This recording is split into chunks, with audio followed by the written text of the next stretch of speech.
And so he tried, and then he ended up prescribing to me antibiotics. And I knew that I wanted to stay away from that. And that was a really kind of a low point. Probably my rock bottom was that point, because I was like, if a naturopath can't help me avoid these antibiotics, how am I ever going to get better? How am I going to break free from big pharma? How am I going to become released if he can't even help me? This is the Auto Community Podcast.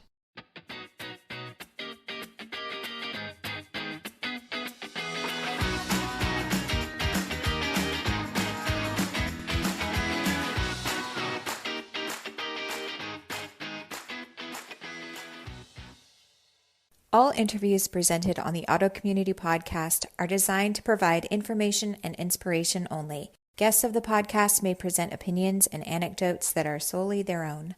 And as always, before beginning any treatment protocol, consult with your preferred medical provider. Hey everyone, it's Erin. Welcome to the Auto Community Podcast. Today's guest is someone who is extremely special to me. She has been an advocate for homeopathy for quite some time, primarily only as a consumer, which is really an interesting story.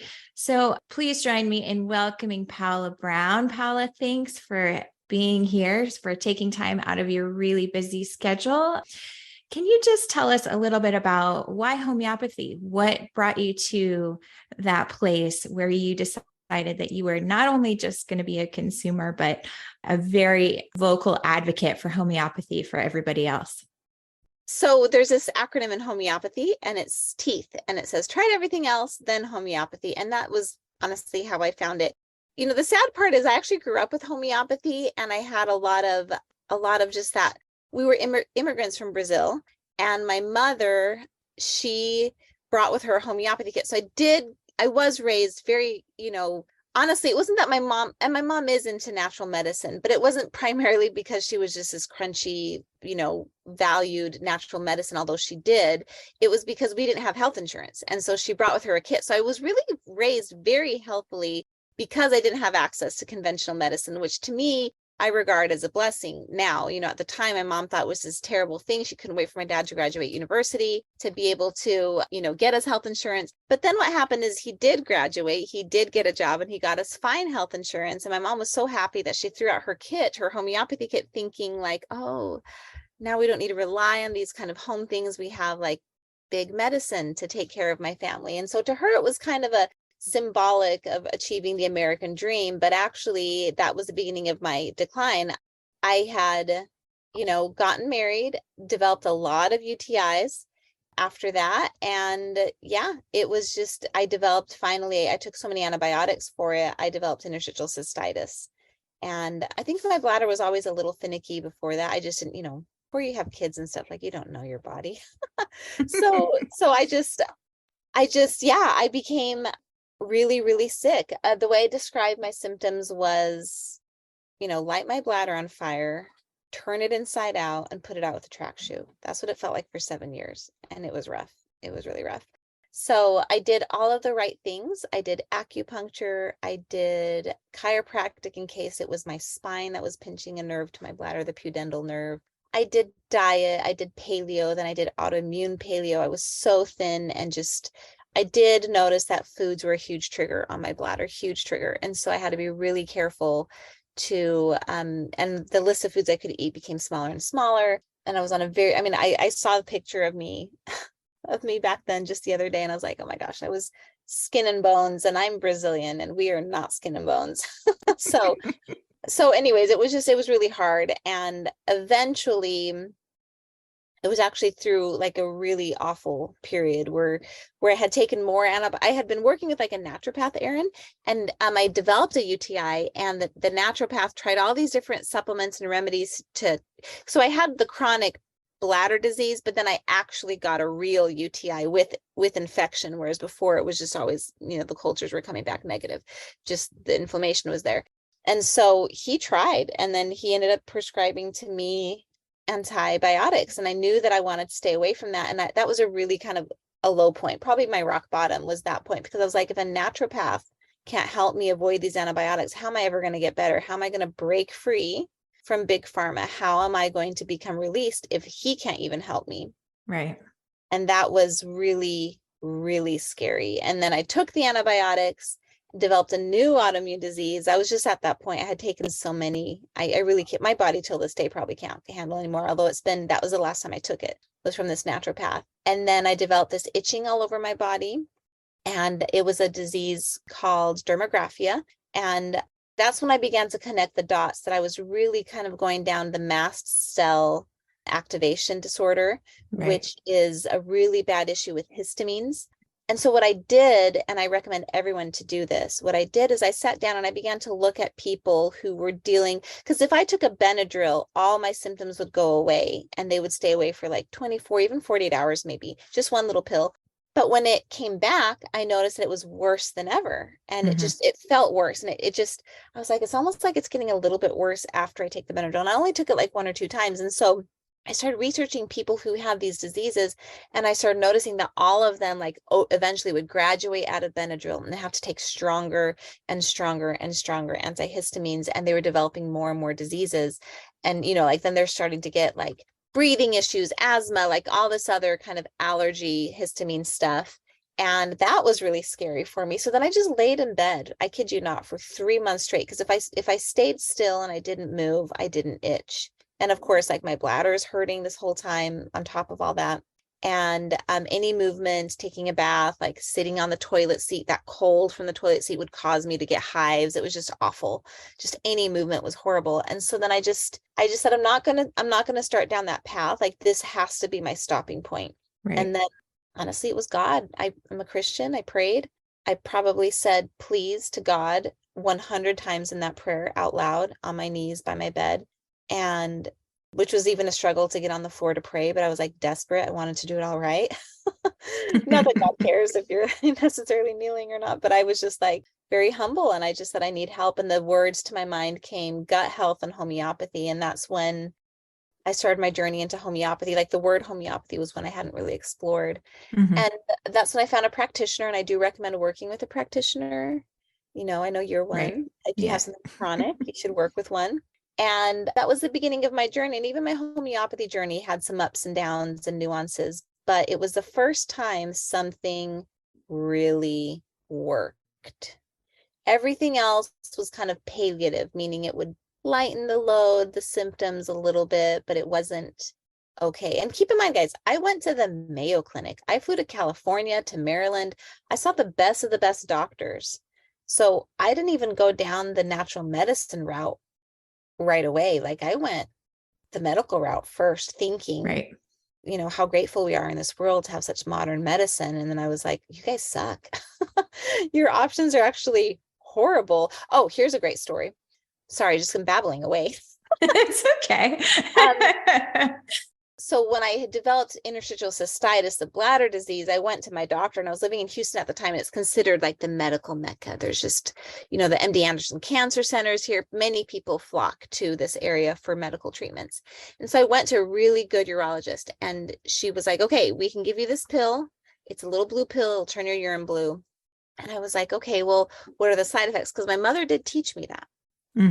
And she was like, well, for some women, she listed a few things, but like the most kind of upsetting one is that for some women, it will make your hair fall out. For some people, it's just a little bit. For other people, it's a lot. So, probably won't happen to you. But my thought was like, okay, if this has the potential, it just reminded me of like cancer drugs. Right. Like, but cancer drugs in my mind at the time, I thought that's just like a temporary thing. Maybe you can recover from that. Sure. Although today I think that's not necessarily true, but I was like, but this is something I'm going to take for the rest of my life. And I was 27 at the time. And I was like, that's not going to fly very well. Maybe 28. So I said to her, like, no, what else do you got? And so she like listed other things. Like there was this metal tampon I could insert that would electrocute my bladder, and then it would tire out. Yeah. Seriously, like a torture device that would tire out your nerves. And so like that's when you have a really bad autoimmune disease, when like these are the options they're giving you. Another one, she was like, we can give you opioids, but you're gonna have to, I make all my girls join a support group, because I think she considered herself a really responsible practitioner. I make all my girls join a support group for the addiction. And I was like, boy, I'm not even addicted to like Coca-Cola, or, Right. you know, like maybe I should start there first instead of jumping right to opioids. So I just walked out and I was like, I'm not doing this. And that's when I started looking for doctors that would do like, kind of these creative approaches, didn't find them. And then I started the natural medicine route. Ironically, a few years ago, I actually heard about that drug that was going to make my hair fall out. They now know that women who are on it for about 15 years, it's causing blindness. It drills holes in their retina. And I would have been on it for 12 years when I found out. If It's you're on really amazing to me the lack of knowledge within the conventional medical community and also the delay in treatment. There's so much going on with autoimmune disease now. I don't even know, I couldn't even quote the statistics now, but it's, exponentially higher now than even when we were children. And so we're talking about, a very large group of people that are coming to see traditional medical practitioners. And there literally is nothing that can be offered for all of these millions of people coming to them with autoimmune disease. It is interesting that you brought up mast cell and histamine, because I have found in virtually every single pathway when it comes to autoimmune disease, however the body is expressing some kind of autoimmune condition, that histamine is one of the most often overlooked pieces because of that mast cell cascade, which then happens after a prolonged period of autoimmune disease. So really, really important to take a look at histamine. I just kind of wanted to highlight that. Okay, so you've got interstitial cystitis. You're now on the pathway to see a homeopath. You're starting to heal. And what was the first few maybe days or weeks when you started to really notice a change? What was that like for you? Homeopathy is like a little trickster. Like it starts helping you. And if you're not very observant and if you're not very careful, you begin to think like, I just must be getting better, which is actually true because homeopathy, the way that this system of medicine is designed is it is not providing you like a chemical or a substance to bring your body into balance. It actually is stimulating your own body to heal itself. And I have a really cool analogy of how I think that works. That I've told some homeopaths and they're like, I have never heard it that way, but that is brilliant. But basically, I just started noticing little things. Like one of the symptoms I had with my bladder, for example, is I constantly felt like it was full because it was very inflamed. And so like that bladder lining was thick. And so when it's thick, the balloon is thick. And so you can't hold a lot of urine. And so it always felt full. And so the sensation of fullness was always the same. And then I would pee and I would always be like, it just doesn't seem like very much pee. Like I would be like, that sounded like, a quarter of a cup or I don't know, a tablespoon, whatever it was. And one day I was probably a couple weeks into my homeopathy treatment. And keep in mind, like my first prescription didn't work, not prescription, but my first recommendation for my homeopath didn't work. And I have this rule, like try it at least for 3 follow-ups or for 3 to 6 months before you abandon whatever it is that you're trying. So I did that with like acupuncture. I did that with herbs, like everything that I did, I really gave it a good try. I didn't just, oh, it didn't work and move on, So first one didn't work, second one didn't work. The third one was when it started to work. And what happened was I went to go pee and I was like, whoa, that was a lot of fluid that I just, voided. And I was like, that was weird. Usually when I feel full, it's a quick little stop, but I like sat there for a minute, and I was like, that's cool. And of course, like the only thing that changed was I was taking homeopathy, which is another tip. Don't start multiple things at once because then you don't know what's helping you. You have to be very scientific about it. In science, you have only one variable that changes. And so you have to do that, I think, with yourself, or at least get a baseline. Like if you're on herbs and supplements, you have your baseline, then after you get that new baseline, you can plus one, do a new Right. thing. So yeah, and it just slowly but surely I started to notice that it became like 1 or 2 days a week that I didn't have any pain. The itching just slowly subsided, just little Mhm. by little, it got better and better. But yeah, the bathroom, and then I started noticing it was only right before my period that I was having any kind of flare up. And even then I was like, boy, if this is as good as it gets, like, praise the Lord, I can go like a couple days a month with a heat pack and just kind of taking it easy. Like, I can structure a life around that, but that's not where it stopped. And today I have amazing, robust health. My bladder is normal. Like when I sit in the stalls at my kids' basketball games and I hear the other women peeing, I remember doing this. I would listen to them, like, they have way more pee than I do. Because like before you get sick, you don't pay attention to how much you're peeing, and then it becomes a new normal. And then you're like, I don't think I'm holding as much as I used to. And you start like listening, like, yeah, that's. And then, like, this is another stupid thing, but it's the things that you notice. My stream was so weak because my urethra, everything was swollen. And suddenly, like, and you need a very strong stream to clean and prevent UTIs, to like really kind of wash out the bacteria and stuff. Like, that's really important. And so if you have a weak stream, that's no good either. Just like everything, I was like, oh my gosh, look at me. Being like a champ. But it was a big deal. It was a really big deal. And then I didn't stop there. I did develop like hormonal issues. I had a miscarriage. And so homeopathy has really been an important companion. And just not just for me, but for my whole family. Like, we have faced some really amazing opportunities that could have been really mishandled. And thanks to homeopathy, my family, I've brought health back into my family, right? Because our ancestors had it, because it was, poor them. It was survival of the fittest, basically, because they didn't have a lot of options. So we all made it this far as a human because our ancestors were healthy, but we're losing that birthright that we had of health that was passed down. And now I'm so excited that I'm bringing it back. And so I always talk about generations of health, and that's the goal. So talk me through, how do you get from being a consumer of homeopathy, somebody who's a vocal advocate within your community and your family, to, okay, I need to start making a real change here and doing some real advocacy work and starting the #1 organization now in the United States for advocacy for homeopathy within the government. So you're out there speaking to senators, congressmen, anybody who will listen about homeopathy and the options for the consumer.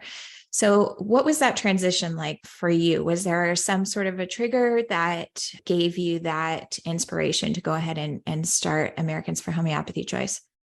Well, yeah, for sure. There usually is a trigger, and there was a trigger, and that trigger was the Food and Drug Administration, the FDA. They released a policy document. At the time, it was a draft. Since then it's been finalized. Actually, just was finalized right before Christmas this past year, 2022. And basically, I, knowing very little about our political process, about, legal jargon, about, policy wording, I read this document and I was like, I don't like it.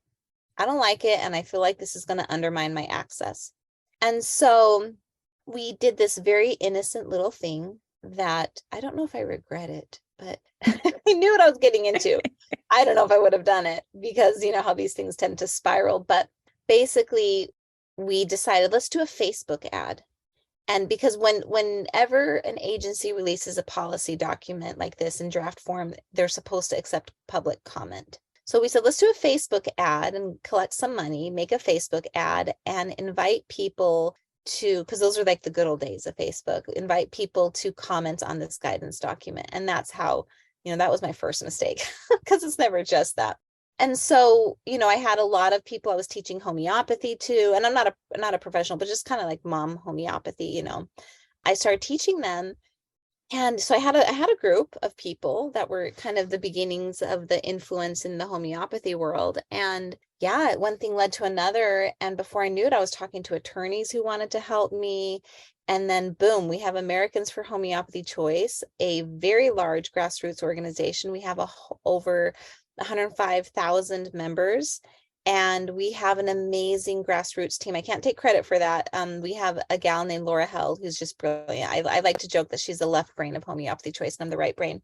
But she's really done an amazing job of really structuring a grassroots team. And, because I'm only one person, I'm not a lobbyist. And, we had no prior experience. I remember walking into my I flew to DC and I walked into these congressional offices and I was like, hey, we're kind of worried about this. Can someone help?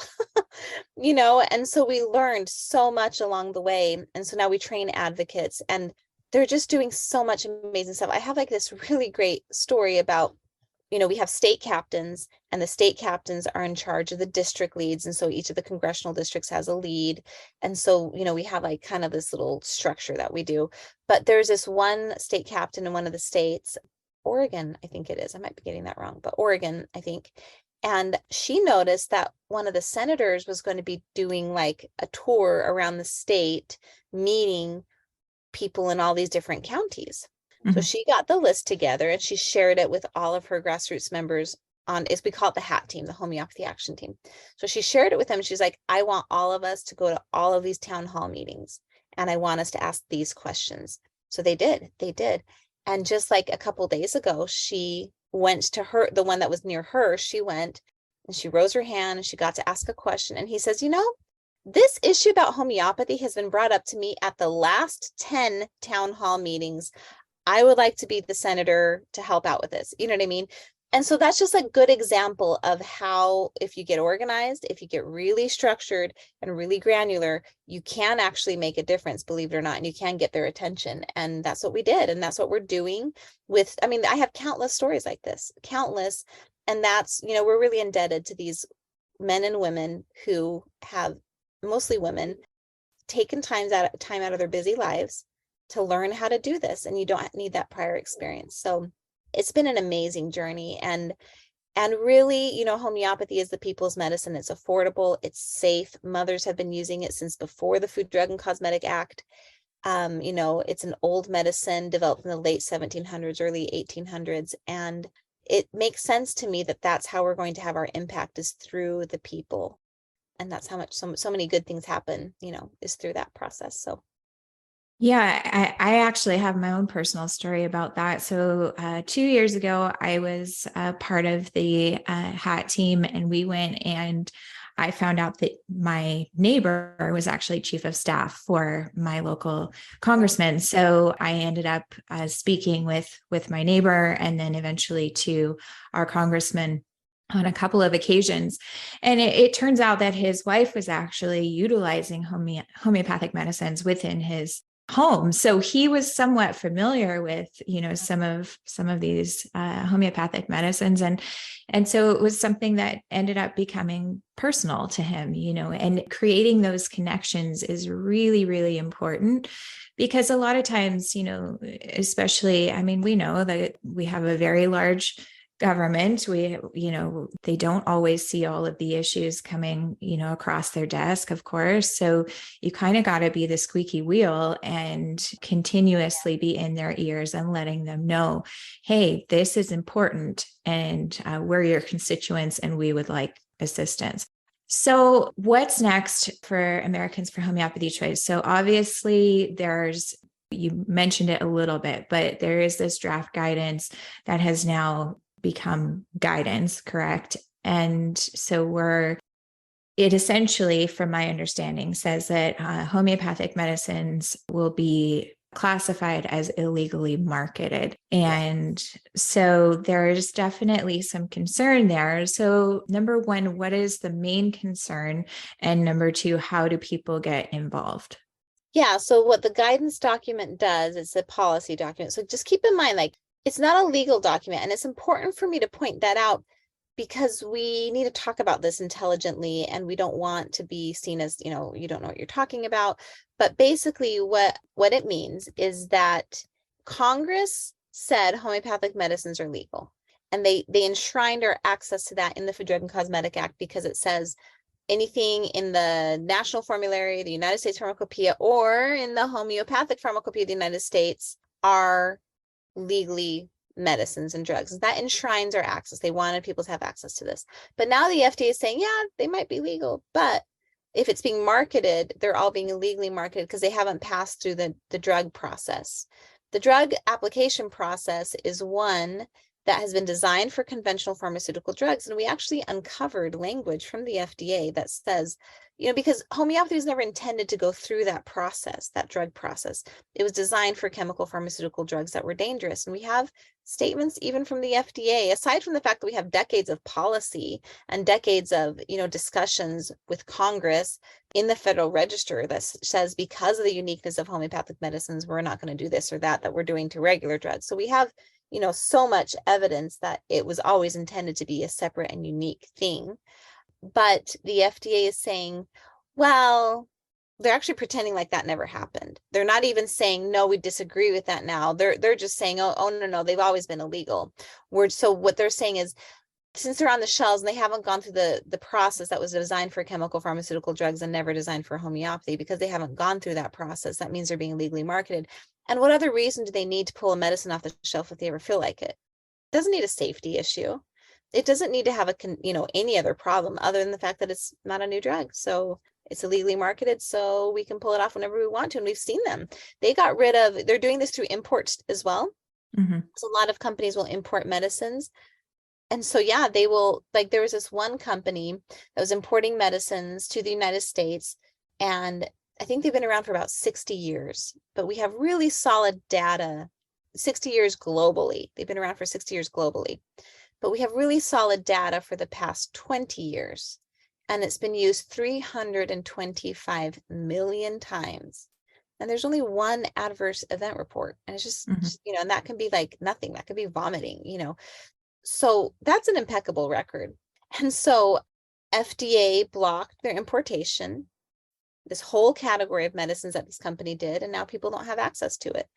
And so FDA is saying, oh, we're doing this to protect your safety, because they'll try and find reasons like, oh, this could potentially not be safe. And we're like, okay, well, water could be potentially dangerous, and so FDA, we don't think it's appropriate for them to just pull medicines off the shelves at will. And really, like, proper regulation involves, okay, this is what you do right. This is how you do it wrong. If you do it wrong, you're in trouble. Their policy document only says this is how we're going to remove it from the market. They don't explain at all, okay, and this is how you can do it right, which is really a bad policy and not okay. And that's has gotten the attention of both sides of the aisle. So what's next? We have grown our hat team after the FDA finalized the guidance this past holiday season. So many people signed up to the hat team, and thank God, because we needed that. We had 500 people sign up. Now we're waiting to see, and we'll see this coming March, if they'll all follow through, because volunteers will volunteer, and then sometimes things don't work out in their lives and they do have to pivot. So we're hoping that they'll all stay committed. And I really tried to be, guys, don't sign up if you can't do this. We need to have committed people, but life happens. And so we'll see in March when they have all their meetings, and our ultimate goal is to introduce a bill or even a couple of bills that will create a good long-term solution for homeopathic medicines. And in the meantime, so we only enroll into our hat team once a year because it is so overwhelming and it's so much work to get people to onboard. We're basically run by volunteers, our organization is. So we just do it once a year to not burden kind of the internal team that helps get everybody trained and set up. Although we have a really amazing training program. It's done on your own time. So we've done a good job with that to make it very, plug people in. However, having said that, what anyone can do, and you can do this right now, is you can go to our website at homeopathychoice.org, and we have an action alert for you to be able to write Congress and invite Congress to, because what happens is, hopefully in your district right now, you have an active hat member. It's possible you don't, but hopefully you do. And if you do, then you sending in letters to Congress reinforces everything they're saying. It's like, on the one hand, you have an advocate talking to that office, sharing our talking points, building that relationship, which is key.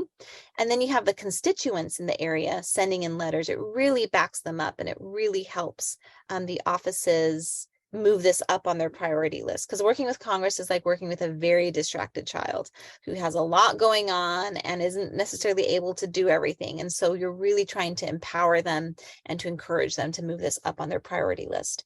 And, Big Pharma has, what did I hear, like 7 lobbyists per office. And so what you do is you look at Congress and you say there's two forms of currency. Either you have cold hard cash to hire that kind of help, or you have people. People are like currency and lots of them. And so that's what we're working towards. Yeah, I think that's so important, just recognizing that, standing in front of somebody, it's a lot more difficult for them to turn you away too. I mean, getting actual meetings with people, even if for the last couple of years it's had to be on Zoom, but, getting people in front of your face, it's a lot more difficult for people to distracted or not pay attention to what you're saying. So, and it's harder to ignore someone you have a relationship with, because that's the key. We used to do it like a flash in the pan, like once a year, we'll have this big event, everybody will talk. But if they didn't stay and maintain those relationships, we found that it just would fizzle. Yeah. So it's harder to ignore someone you have a relationship with too. So definitely. I think you guys have done a fantastic job at making sure to maintain those relationships and keeping the same people in front of our congressmen and senators and people that can actually enact change within legal structure, within the government structure. So that's really awesome. Okay, so talk to me a little bit about what you're doing with teaching. So I know I had the pleasure of teaching one of your first classes. I took your curriculum and I actually decided I was going to teach it to moms so that then they could then teach it to their children, which was an amazing experience because, a lot of times, moms who were looking at the curriculum, they would say, oh, well, I don't know anything about homeopathy. So like, how can I impart that knowledge on my children? And you've done an excellent job of creating these, unique stories and things like that tell the tale of homeopathy instead of making it, a textbook type presentation. So, but I do think it was empowering for these moms to get a little bit of knowledge under their belt before then they went and taught their own children. So talk to me about your inspiration for that, because I know your history is as an educator. Is that correct? Yeah. I've taught high school and college. I have a master's in education, an undergrad in English education.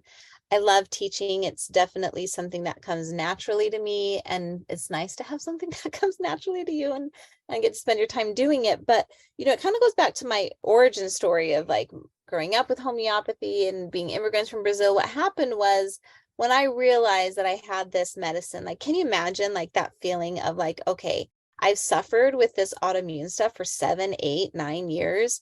And, longer if you really think about like the beginnings that I wasn't really noticing. And I was like, and I could have avoided all of this pain and suffering and miscarriages and trauma and bleeding. I bled so much from my bladder, like I could have avoided all of this with the stuff my mom already had in my home that I grew up with. When I took that first little pellet under my tongue, because homeopathy comes on these little, they're like little BB gun sized little balls, or like the little cake decoration balls.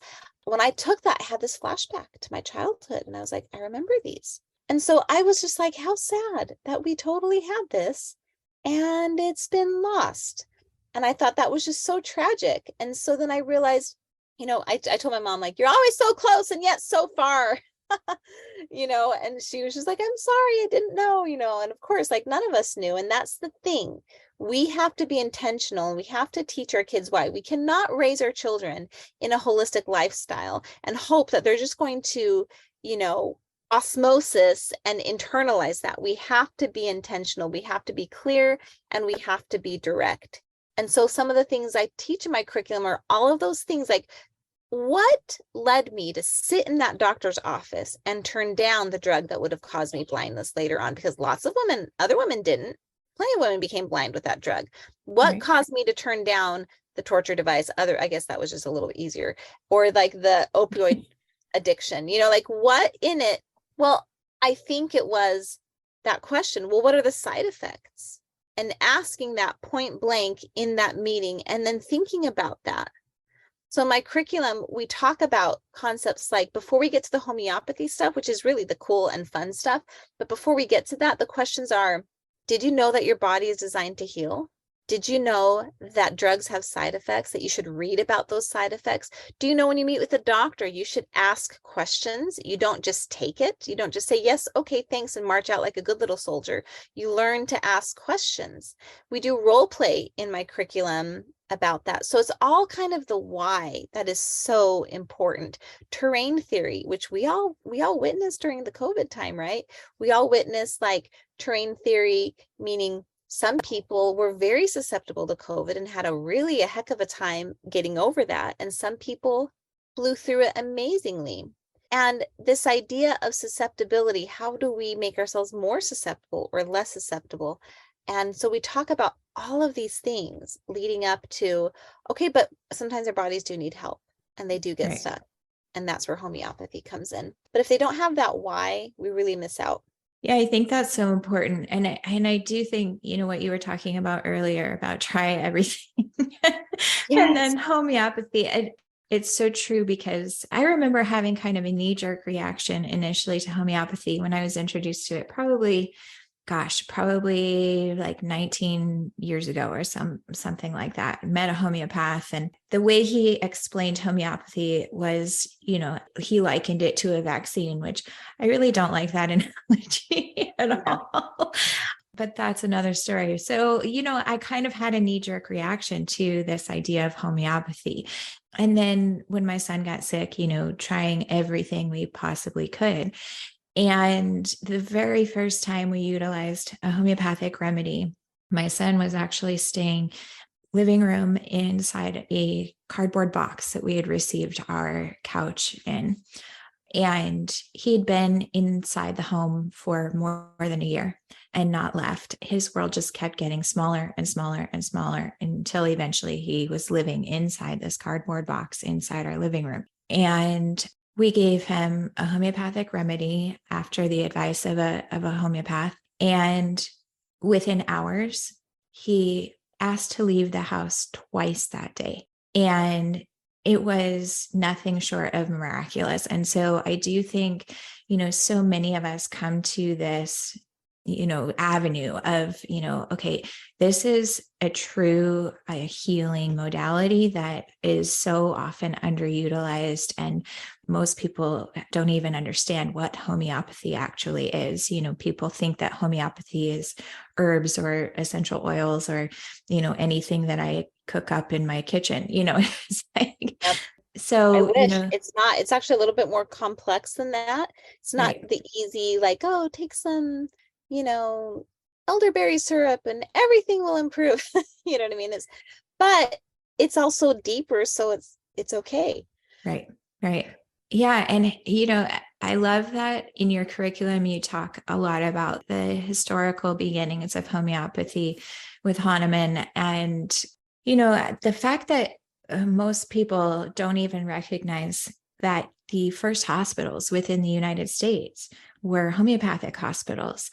And none of that even changed until the induction of the AMA and big pharma, essentially, which, unfortunately ended up wiping out, most of the homeopathic hospitals. So, I think that's an important historical element that a lot of people miss. I don't see that being taught in, in traditional history classes. And so, those types of things I think are really important for people to understand and to get back to those roots of, well, okay, how did we do it before? And why was it working? Because it's clearly not working now. We're talking about, a generation of kids who are becoming sicker and sicker. And we're seeing more and more of this, autoimmune disease and ADD and autism, and everything just keeps going up and up and up. And Yes. so something's off, something's amiss. I mean, so I heard about the other day, childhood hospice, Erin. I mean, it just like it tears me up just saying the words. Yeah. Infant or childhood, so something like that, hospice. And it's like, what is going on? And that this is just continuing. And that we're just, I met a woman once, all of her children, she had 4 children, she was pregnant with her 5th, all of them had autoimmune stuff and they were kind of on the spectrum. Right. And she had no idea about, the toxins, all the things that is in our world. And that's why I think homeopathy is so important. That's why we do what we do at Homeopathy Choice, and why I do that this with my curriculum. It's like a two-pronged approach. We need to defend our access. We don't want to live in a government where we don't have that won't allow homeopathy. If that happens, we've got a whole hell of a lot of other problems. And then on the other hand, we need to start in the home and start teaching these kids in the home. And I agree with you. I don't like the comparison of homeopathy to, sometimes people are like, oh, it's kind of like vaccines. And especially in Congress, I'll be like, yeah, kind of like that. I just don't correct them, But, if you guys don't know what homeopathy is, I'm sure you do listening to her podcast, but, it's the law of similars, like heals like. So whatever in its crude form causes symptoms, like chopping an onion causes watery eyes, egg white, runny nose, it will cure those symptoms in an illness. So if you have a cold or allergies that has watery eyes, egg white, runny nose, you kind of match the remedies. Now for a chronic condition, the scope of the symptoms goes much deeper for a long time. That's why you have to work with a practitioner, because a cold is just, between last week and today, that's like the summary of all the symptoms that you need to pay attention to and identify the right remedy. But when you're going much further and much deeper, sometimes even, into generational stuff, if you look at miasms, that really requires a professional. But the way that I explain it in my curriculum, and it's something that Samuel Hahnemann said that I thought was just so fascinating. He talked about basically Hahnemann is the father of homeopathy, the man who discovered it. And he talks about the false disease. And he says, basically, your body is sick with an autoimmune disease, like your son, he's not wanting to come out of this box, right? And you have this illness, you have these symptoms. And in conventional medicine, we're looking for the opposite, to kill it, to suppress it. And it's very different. What is the opposite of a cold? What is the opposite of not wanting to leave your little box? You know what I mean? It's very hard to figure that out, because we're going for antibiotics, anti-inflammatory, we're doing all these very opposite things. And it's very difficult and it's very toxic.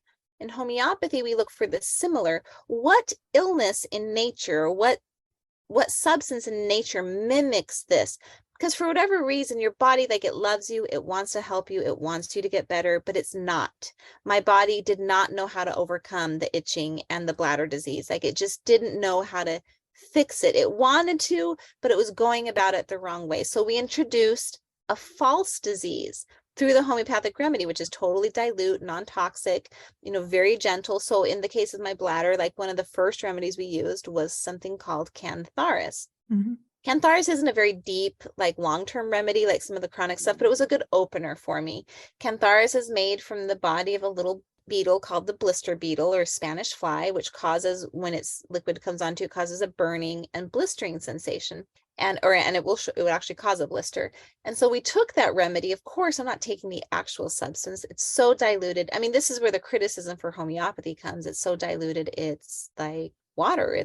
But we have the molecular structure in there, and your body gets this, and people are like, well, that doesn't make sense. I'm like, yeah, how can tiny things help like a virus, or affect our bodies like a virus or a bacteria? Those aren't tiny. But I think our body sees tiny things, because that's how we get sick, right? Is right. By very microscopic things. So you have this remedy that's ultra diluted, that you have, my son calls it a hologram, has this little tiny piece of energy, information that comes in, and your body sees it, and it's like, oh my gosh, we're being attacked by a blister beetle. I don't know how to help you with your bladder, but I'm going to try and deal with this remedy, this stuff that's coming over here. It mounts an attack, and it goes to attack. It's not there. It's just an energy. And then what does it end up actually curing is the true disease. Your body goes after the false disease, and then it in turn cures the actual disease. It's beautiful. Yeah. It's like a trick, and it's beautiful. I have a really interesting story about cantharis, actually. I had an autistic child come to me, and her mother, during the pregnancy, had cholestasis, which is a very itchy, burny type rash that happens with pregnancy. And so many of her symptoms had that burning sensation. And so, I said, well, I just feel like this is where all of this originated for your daughter. So we gave her cantharis, and there was immediate improvement for her daughter, so there is so much about, even when the child was in utero, right? addressing some of those types of symptoms. Interestingly enough, so a lot of my work, because I deal with a lot of non-speakers, has to be somewhat intuitive. And so during that session, the daughter actually came up to the mother and asked her to put sunscreen on her. So it was just like this confirmation for me, like, okay, the daughter doesn't want to feel this burning sensation, is what I intuited is that, okay, there's obviously some sort of issue with the burning sensation.